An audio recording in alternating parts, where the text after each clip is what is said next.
The greenhouse stood like a cathedral of glass, its panes catching the dawn light over the Oregon hills. Inside, Ethan's hands trembled as he touched the first bloom of their rare orchid, a fragile victory after years of dreaming with his husband, Caleb. Then, a bitter chemical stench hit, and the petals curled black before his eyes. Ethan's heart sank as he knelt among the wilting stems, his calloused fingers brushing the soil he and Caleb had tilled together. They'd poured their savings, their love, and countless late-night sketches into this greenhouse sanctuary for their shared passion and a symbol of their marriage, hard-won in a world that hadn't always accepted them. But now, something sinister was seeping into their dream, and Ethan's gut told him it wasn't an accident. Their neighbor, Harold Grayson, lived just beyond the cedar fence, a man whose cold stares and muttered slurs had always carried a threat. Ethan had ignored him, believing their quiet life in this small town could withstand one man's prejudice. Yet, as he watched their plants die, he wondered, could hatred really poison something so pure? Caleb joined him, his warm hand on Ethan's shoulder, but his eyes were wide with fear. "We'll figure this out," Caleb whispered, though his voice wavered. They both knew the stakes were higher than just flowers. The couple had moved to this rural corner of Oregon 2 years ago, seeking peace after years of city life and its relentless noise. Ethan, a botanist with a knack for coaxing life from stubborn seeds, dreamed of a greenhouse where rare plants could thrive. Caleb, a painter whose canvases burst with color, saw it as a living artwork they could create together. They found a fixer-upper farmhouse, its backyard sprawling enough for their vision. With every nail they hammered and every pane of glass they set, the greenhouse became a testament to their lovey, a fragile but defiant act of creation. But Harold was a shadow over their joy. A retired mechanic with a yard full of rusted car parts, he'd made his feelings clear from the start. "This town doesn't need your kind," he'd spat during their first encounter, his voice low but sharp. Ethan had brushed it off, telling Caleb they'd win him over with kindness. Caleb wasn't so sure, his artist's intuition sensing something darker in Harold's glare. Now, as the greenhouse's air grew toxic, Ethan regretted his optimism. They called a local lab to test the soil. The results came back in days. A potent herbicide, sprayed deliberately, had infiltrated their irrigation system. Ethan's hands shook as he read the report, his mind racing. Who would do this? Harold's name burned in his thoughts, but he needed proof. Caleb, ever the calmer one, suggested they check their security camera, a small device they'd installed after a string of petty thefts in the neighborhood. The footage was grainy, but there it was, a figure in a hooded jacket, creeping along their fence at midnight, pouring something into their water line. Ethan's blood boiled. "It's him," he said, voice low. Caleb squeezed his hand, urging caution. "We need to be sure, Ethan. If we confront him without evidence, it could make things worse." But Ethan's heart was a storm of anger and grief. Those plants weren't just flora, they were years of their lives, their shared hope for a future where they could be themselves. Could they let this slide? Could they afford to? That night, they sat in their kitchen, the lab report spread between them. Ethan traced the edges of the paper, his mind torn. Should they confront Harold directly, risking escalation in a town where they were already outsiders? Or should they go to the police, knowing the local sheriff was Harold's old fishing buddy? Caleb's eyes met his, steady but searching. "What do we do, Ethan?" he asked. "How do we protect what's ours?" The question lingered as Ethan stared out at the darkened greenhouse, its silhouette a ghost of their dream. He knew this wasn't just about plants, it was about their right to exist, to love, to build something beautiful in a world that sometimes fought to tear it down. What would it take to fight back? And what would they risk in the process? Ethan couldn't sleep, The image of the hooded figure burned into his mind. He lay beside Caleb, listening to the soft rhythm of his husband's breathing. But his thoughts churned like a storm. Was confronting Harold worth the risk of turning their quiet life into a battleground? Morning brought no clarity. Ethan walked the greenhouse, cataloging the damage, rows of lavender. Their pride and joy, now shriveled. Ferns they'd nursed through winter, reduced to brittle husks. Each loss felt like a wound. Caleb joined him, sketching the devastation in his notebook, as if drawing could make sense of it. "We can't let this destroy us," Caleb said, his voice firm but eyes glistening. Ethan nodded, but his fists clenched. How could they rebuild when the threat still lived next door? They decided to gather more evidence. Ethan rigged a second camera, hidden in a birdhouse, angled toward Harold's property. Caleb suggested talking to other neighbors, hoping someone might have seen something. Most were friendly but cautious, offering sympathy but no real leads. Mrs. Larson, an elderly widow across the street, hesitated before whispering. Harold's been bitter since his wife left. He doesn't like change. Her glance toward their joined hands said enough. Ethan's stomach twisted. Prejudice wasn't new, but its poison in their sanctuary cut deeper.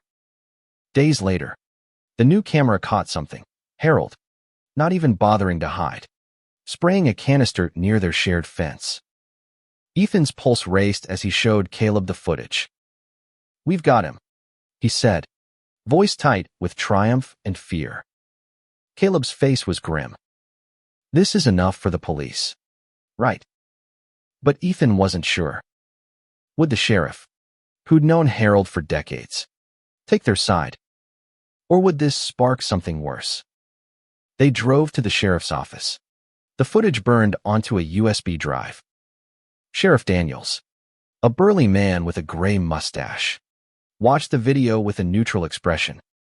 "Could be anyone," he said, leaning back. "You sure it's Harold? Spraying at night doesn't mean it's your water line." Ethan's jaw tightened, but Caleb's hand on his arm kept him steady. "Can you at least investigate?" Caleb asked, his voice calm but firm. Daniels sighed, promising to look into it, but his tone lacked conviction. Back home, Ethan paced the living room. "He's not going to do anything," he said, frustration spilling over.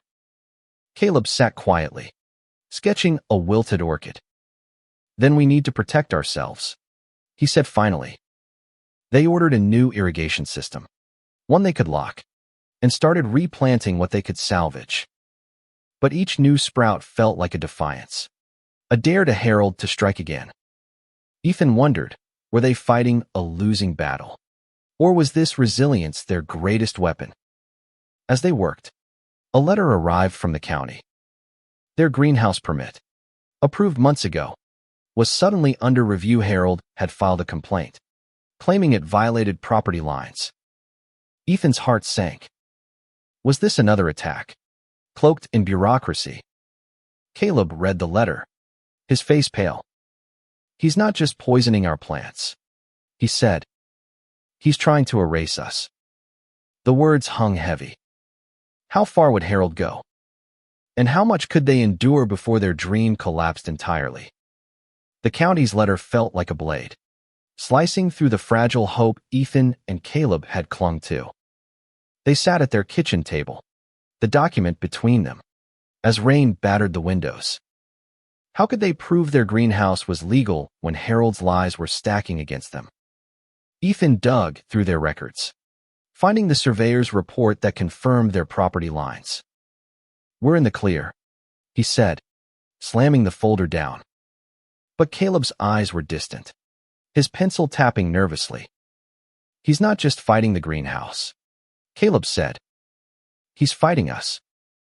The truth stung. Harold's hatred wasn't about land. It was about who they were. Ethan felt a surge of defiance. If Harold wanted a fight, they'd give him one. They hired a lawyer, a sharp woman named Rachel who specialized in property disputes. She reviewed their case, her eyes narrowing at the footage of Harold. "This is vandalism. Maybe worse," she said. "But we need more than grainy video to nail him." She suggested a public records request to see if Harold had a history of complaints. Ethan agreed, but his heart was heavy. Legal battles were costly, and their savings were already stretched thin. Meanwhile, the greenhouse stood half empty, a skeleton of their dream. Ethan tried to focus on replanting, but every new sprout felt like a gamble. Caleb painted the surviving flowers, his brushstrokes fierce, as if capturing their resilience could keep them alive. One evening, as they worked side by side, Caleb said, "What if we share our story? Let the town know what's happening." Ethan hesitated. Would exposing Harold make them targets? Or could it rally support? They posted on a local community board, sharing photos of the dying plants and a carefully worded account of the vandalism. The response was mixed. Some neighbors offered support, others stayed silent, and a few echoed Harold's disdain. One comment, anonymous, chilled Ethan, "You don't belong here. Leave." Caleb deleted it, but the words lingered. Were they safe in their own home? Could their love withstand a town divided? Rachel's research uncovered a pattern. Harold had filed complaints against other neighbors, mostly minorities or newcomers, none of which held up in court. "He's a bully," she said, "but he's careful." She advised setting up more cameras and documenting everything. Ethan felt a flicker of hope, but also dread. How much more could they take? Each night, he checked the locks, wondering if Harold's poison would reach beyond their plants. As they waited for the county's ruling, Caleb suggested a community event to rebuild trust. "Let's invite people into the greenhouse," he said. "Show them what we're fighting for." Ethan wasn't sure opening their sanctuary felt risky, but Caleb's passion was infectious. Could sharing their dream turn enemies into allies? Or would it invite more destruction? The greenhouse glowed under string lights as neighbors gathered for the open house. Ethan's heart raced. Would this bold move heal or hurt them? Caleb, ever the optimist, greeted each guest with a smile, offering tours of their surviving plants. Most visitors were kind, marveling at the rare orchids and Caleb's vibrant paintings. Mrs.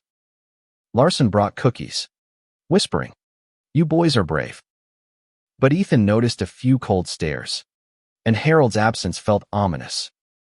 Had they miscalculated, exposing their vulnerability? As the night ended, a teenager slipped Ethan a note.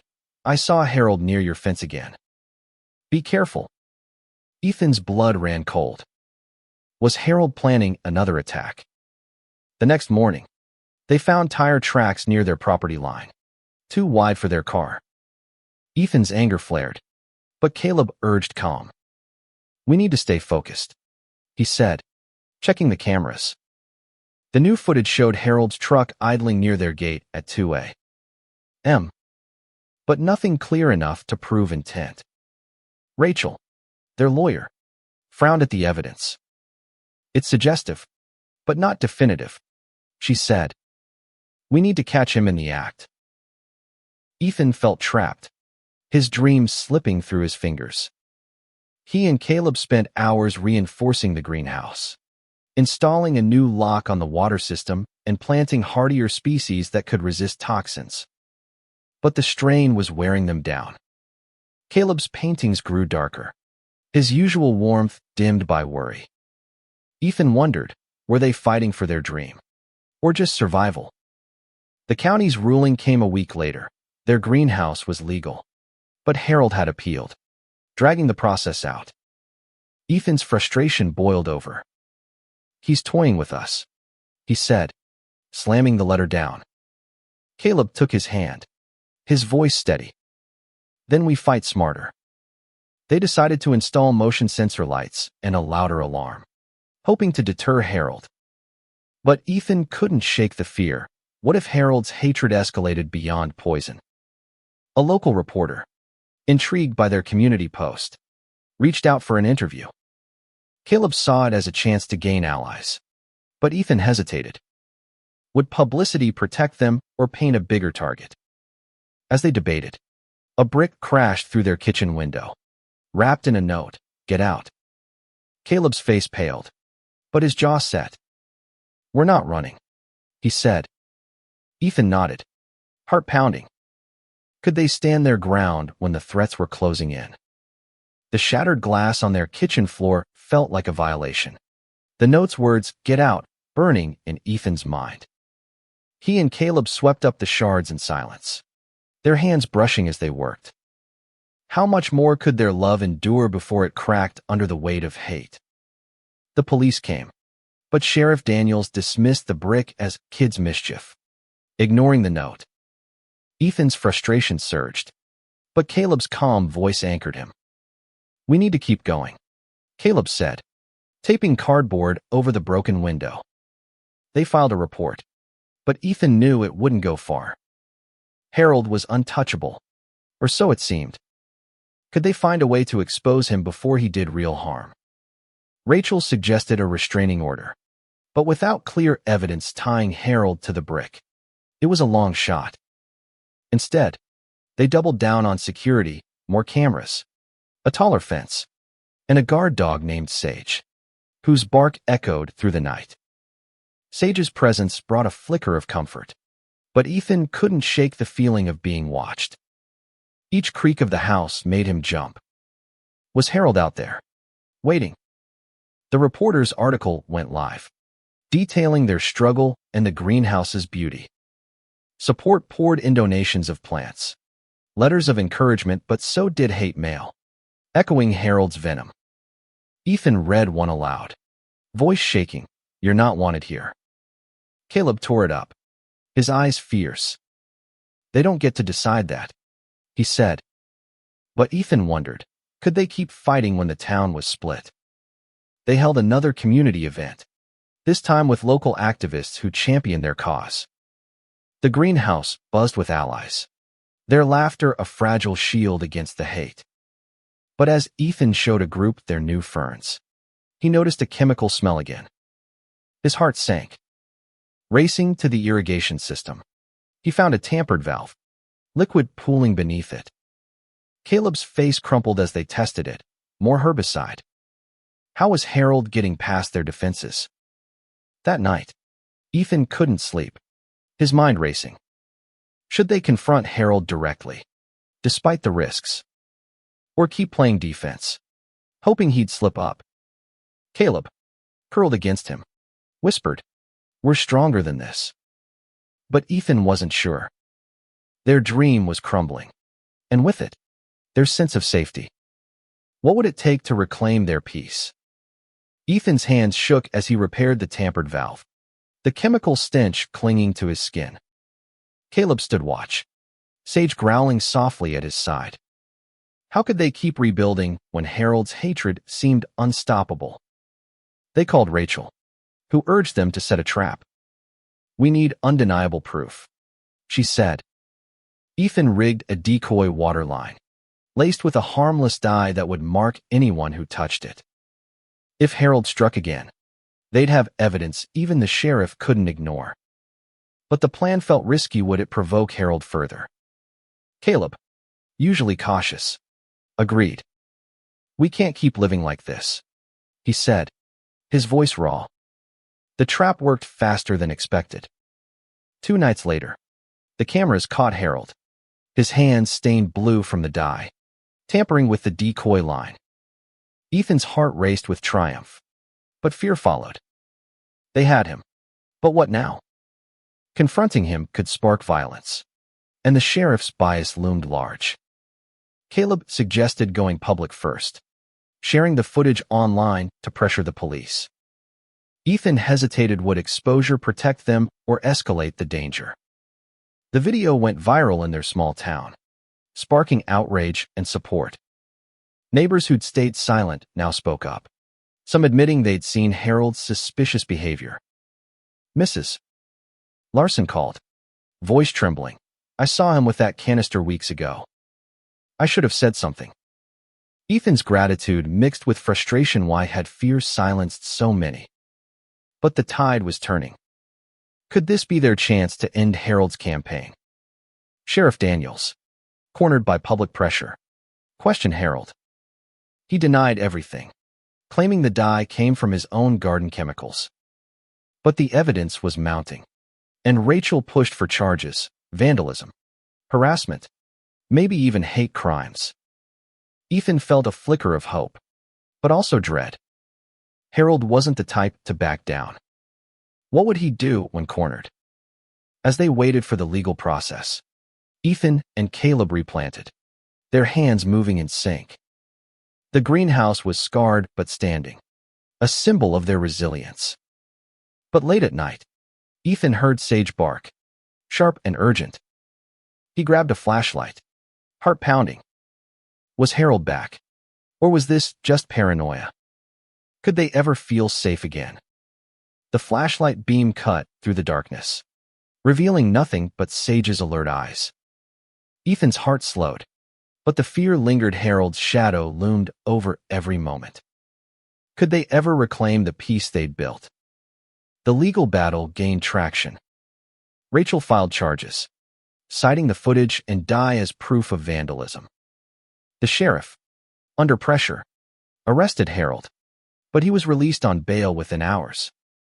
Ethan's stomach churned as Harold's truck rolled past their house, his glare colder than ever. Caleb squeezed Ethan's hand. "We're close," he said, but his voice trembled. Were they winning, or just enraging a dangerous man? The community rallied, organizing a fundraiser to help with legal fees and new plants. Strangers sent messages of support, and local businesses donated supplies. Ethan felt a surge of hope. Maybe love could outshine hate. But at night, he and Caleb took turns watching the cameras, Sage at their side. The greenhouse, once a sanctuary, now felt like a fortress. How had their dream become a battlefield? Harold's trial date was set, but he countersued, claiming Ethan and Caleb had trespassed to plant the dye. The lie was absurd, but Rachel warned it could muddy the case. "He's desperate," she said. "Stay vigilant." Ethan's anger flared. How could one man's hatred wield so much power? Caleb, painting a mural of their surviving orchids, said, "We're not just fighting for us. We're fighting for everyone who's been silenced." His words struck deep. Could their struggle inspire others? A week before the trial, Ethan found a new threat: a dead crow, poisoned, left at their gate. No note, but the message was clear. Caleb's face paled, but he stood firm. "We won't let him win," he said. They reported it, but the sheriff shrugged it off. Ethan's resolve hardened.